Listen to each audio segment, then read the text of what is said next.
Саламатсыңдар ма, оқушылар? Бүгін 5-ші сабақ. Ұландар мерекесі. Сабақты бастамас бұрын каналға тіркеліп алуды ұмытпа. Егер сабақ ұнаса, лайк басып, ұсыныстарың немесе сұрақтарың болса, комментарий жазуды ұмытпа. Каналға тіркеліп ал.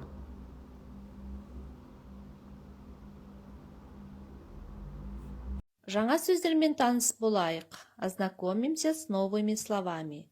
Оландар, защитники, воины. Қорғайды, защищают. Отан, родина. Шекара, граница. Жалғауларды қайталау. Повторим личные окончания. Мен қорғаймын. Я буду защищать. Сен қорғайсың. Ты будешь защищать. Сіз қорғайсыз. Вы будете защищать. Оқы, қайтала. Читай, повторяй. Екінші тапсырма. Мәтінді оқы, сұрақтарға жауап бер. Второе задание. Прочитайте текст и ответьте на вопросы. 7 мамыр Ұландар күні. 7 мая. День защитников Отечества. Ұландар отанды қорғайды. Защитники защищают родину. Ұландар батыр. Защитники герои. Ұландар Қазақстанның шекарасын қорғайды. Защитники охраняют границу Казахстана. Біз оларды мақтан тұтамыз. Мы ими гордимся. Бұл күні біз атамызды, әкемізді, ағамызды, бауырымызды құттықтаймыз. В этот день мы поздравляем дедушку, отца, брата, братишку. Олар қашанда отан қорғауға әзір. Они всегда готовы защищать родину.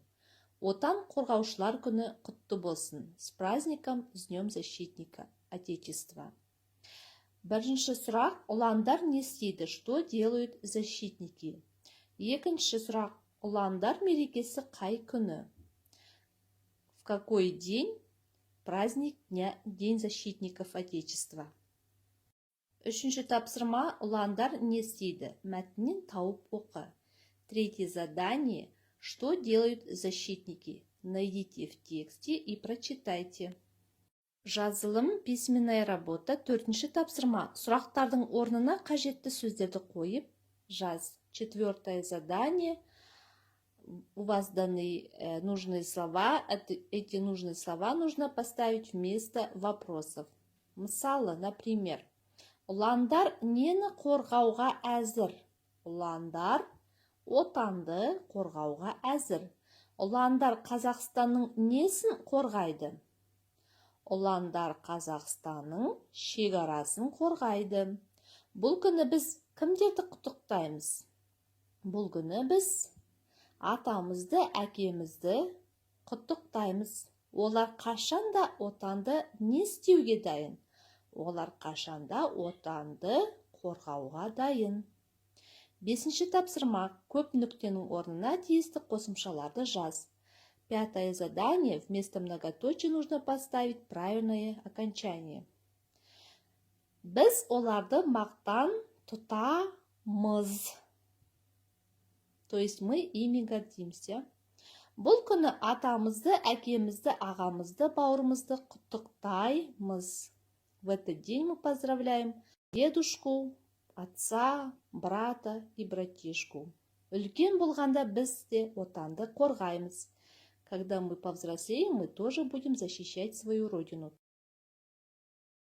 Есте сақта, запомните, ұландар отанды қорғайды. Защитники защищают родину. Ұландар шекара күзетеді. Они охраняют границу. 7 мамыр отан қорғаушы ұландар күні. 7 мая – День защитников Отечества. Юго тапсырма. Домашнее задание. Жаңа сөздерді жаттау. Выучить новые слова. Давайте еще раз повторим. Ұландар – защитники, воины. Қорғайды – защищают. Отан – Родина, шекара, граница. Осымен сабағымыз аяқталды. Сау болыңдар.